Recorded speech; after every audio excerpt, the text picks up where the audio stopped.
First at 9, a Bartlesville woman says she is devastated after her 24-year-old son was killed by Bartlesville Police last Wednesday.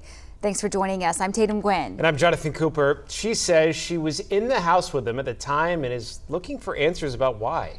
News on 6's Caitlin Deggs is live to explain what the mother wishes would have happened on what she describes as the worst night of her life. Caitlin?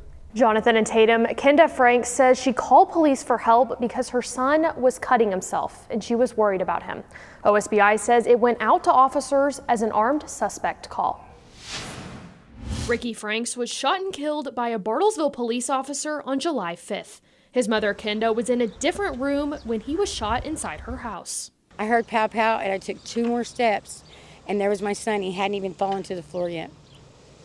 He hadn't even fallen to the floor. He looked me in my eyes and said something like, shot me. She says her son Ricky had mental health issues and was scared of all the lights and sirens. Before they shot him, he was just scared to death. He was pale as a ghost. You could tell he was just frantic. He didn't know what to do.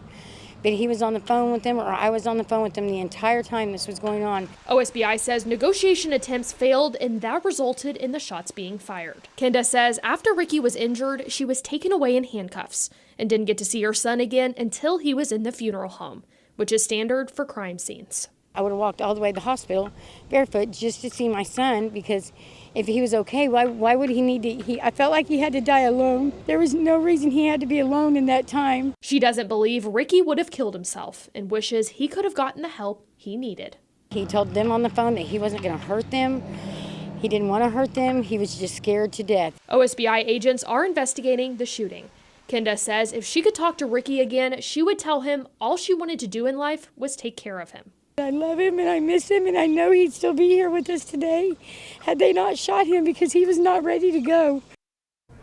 The OSBI says no officers were hurt during the shooting and this is still an ongoing investigation.